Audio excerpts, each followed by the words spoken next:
Shin Tae-yong bukan sosok asing bagi sepak bola Indonesia.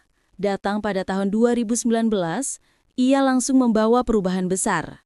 Dari gaya bermain disiplin, pressing tinggi, hingga mental pantang menyerah yang jarang kita lihat sebelumnya.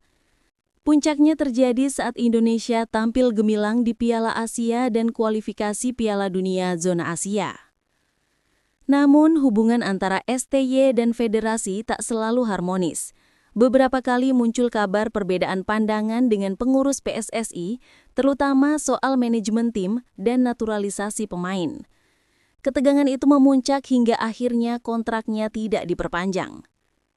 Kini, setelah kepergiannya, performa timnas dinilai menurun, baik dari segi taktik maupun mental bertanding.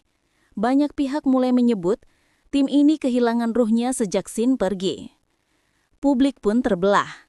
Di satu sisi, banyak yang mendukung langkah untuk mengembalikan STY. Mereka percaya hanya Shin yang bisa mengembalikan konsistensi dan kedisiplinan yang dulu membuat timnas disegani. Tagar #comeback STY menggema di media sosial. Namun di sisi lain, ada suara yang menolak keras. Salah satunya datang dari pengamat sepak bola Akmal Marhali. Ia menilai, kembalinya STY bisa memunculkan masalah baru, terutama karena hubungan lama yang belum sepenuhnya sembuh. Menurutnya, jangan sampai PSSI mengambil keputusan emosional hanya karena tekanan publik. Pelatih bukan dewa penyelamat, sistemlah yang harus dibenahi.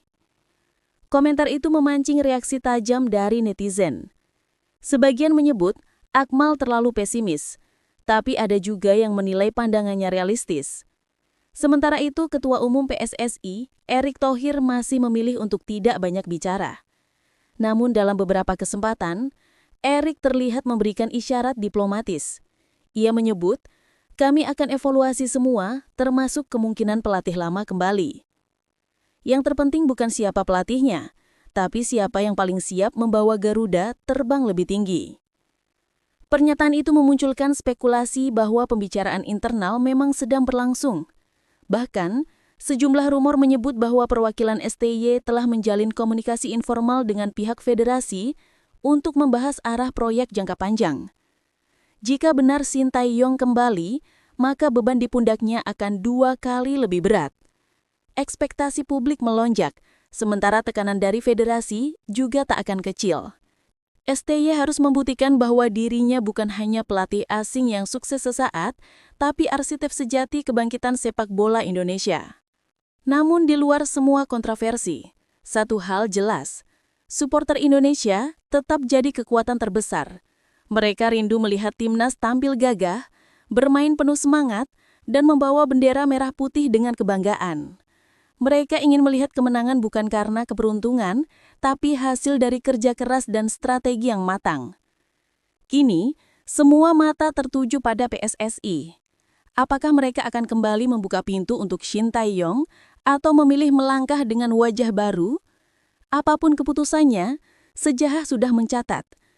Di tangan Shin Tae-yong, semangat Garuda pernah menyala lebih terang daripada sebelumnya. Dan mungkin dalam waktu dekat, kita akan tahu jawabannya. Apakah nyala api itu akan dinyalakan kembali atau padam selamanya di antara kabut